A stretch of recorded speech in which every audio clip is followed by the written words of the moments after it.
बिस्मिल्लाहिर्रहमानिर्रहीम। टेस्टी। जी हाँ, आज हम बनाने जा रहे हैं बहुत ही टेस्टी करेले और आलू की सब्ज़ी। आप इसे करेले और आलू की भुजिया भी कह सकते हैं।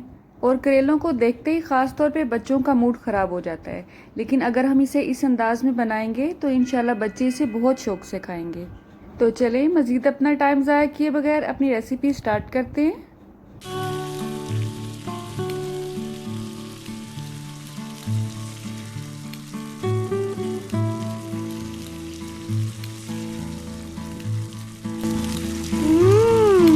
टेस्टी। तो यहाँ पे करेले और आलू की भुजिया के लिए आलूओं को मैंने इस तरह से फ्राइज़ की शक्ल में काट लिया है। और 1 किलो करेलों को मैंने अच्छी तरह से छील लिया था, उसके बीज निकाल के उसकी कटिंग की और उसके बाद इसको फ्राई कर लिया। और यहाँ तक का सारा प्रोसेस मैं आपको पहले भी एक वीडियो में शेयर कर चुकी हूँ। आपने बहुत ज़्यादा इसको फ्राई नहीं करना है। आप देख सकते हैं इसका कलर ग्रीन से इन्होंने हल्का सा गोल्डन कलर लिया है। आपने इन्हें मुकम्मल तौर पे ब्राउन नहीं करना है, ठीक है। अब यहाँ पे एक पैन में हम लेंगे 5 से 6 खाने के चम्मच कुकिंग ऑयल। और अगर आप खाने में ज़्यादा तरी के शौकीन हैं तो आप इसकी क्वांटिटी को बढ़ा सकते हैं। और इसमें हम ऐड करेंगे प्याज, और ये 3 से 4 दरमियाने साइज़ के प्याज लिए थे मैंने। और इनकी कटिंग आपने पतले पतले लंबे टुकड़ों में बिल्कुल ऐसे ही करनी है जैसे कि पुलाव के लिए कटिंग करते हैं इनकी।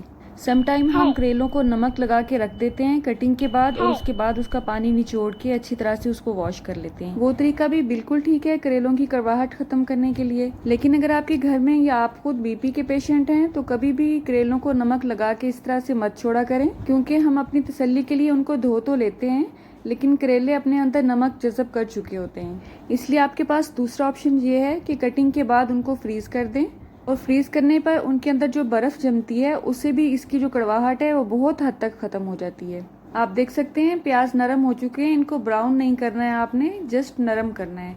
अब हम इसमें ऐड करेंगे टमाटर। और इसके बारे में भी मैं आपको बहुत दफ़ा बता चुकी हूँ कि टमाटर को हमेशा इसका छिलका उतार के यूज़ किया करें, क्योंकि टमाटर का छिलका हमारी किडनी के लिए बिल्कुल भी हेल्दी नहीं होता है। अब हम टमाटरों को भी हल्का सा नरम होने तक फ्राई करेंगे।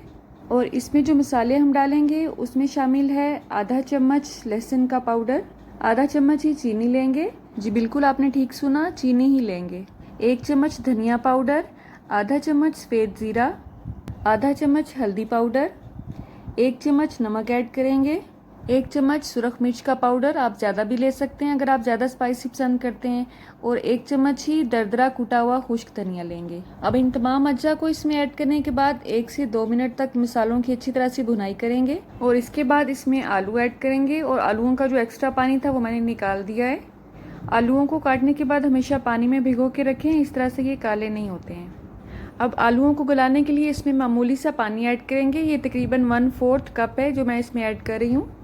अब हम इसे कवर कर देंगे और 3 से 4 मिनट के लिए इसको दरमियानी आंच पर ही पकने देंगे। इसके बाद इसे खोल के देखें, अगर आपको ज़रूरत महसूस हो कि इसमें मज़ीद पानी ऐड करना है तो मज़ीद पानी ऐड करके इसे कुछ सेकंड के लिए दोबारा कवर कर दें। इसी तरह से आलूओं को आपने अच्छी तरह से गलने तक पकाना है। आप चाहें तो आलूओं को फ्राइज़ की तरह फ्राई कर लें और उसमें ऐड कर दें, लेकिन इस तरह से इसका टेस्ट ज़्यादा अच्छा आता है। आलू हमारे तकरीबन गल चुके हैं, बस थोड़ी सी कसर इसमें बाकी है। अब हमने इसमें करेले ऐड कर दिए हैं। अब आपने इसमें कोई भी पानी वगैरह ऐड नहीं करना है, वरना करेले जो हैं वो कड़वे हो जाएंगे। बस अब इसे कवर कर दें और 1 से 2 मिनट के लिए इसको हल्की आंच पे पकने दें। अल्हम्दुलिल्लाह आलू मुकम्मल तौर पे गल चुके हैं और करेले इसमें नरम हो चुके हैं। अब हमने इसमें ऐड किया है 2 चम्मच लीमू का रस, और ये लीमू का रस 1 मिनट के अंदर अंदर ही मिक्स करते हुए खुश्क हो जाएगा। अब चूल्हे की आंच को बंद कर दें, बारीक कटा हुआ सब्ज़ धनिया ऐड करें, थोड़ा सा पुदीना ऐड करें, और इसके साथ ही सब्ज़ मिर्च बारीक बारीक काट के वो भी इसमें ऐड कर दें। और इसको मज़ीद गार्निश करने के लिए टमाटर के छिलके से फूल को कैसे रेडी किया जाता है इसका तरीका मैं आपसे शेयर कर चुकी हूँ, और उस वीडियो का लिंक मैं आपको वीडियो के डिस्क्रिप्शन बॉक्स में भी दे दूँगी और एंड स्क्रीन पे भी दे दूँगी इंशाल्लाह। अल्लाह आप सबका दस्तरखान सजाए रखे और हम सबको सेहत और ईमान का रिज़्क़ अता फरमाए। मेरी नेक्स्ट वीडियो तक अल्लाह हाफ़िज़।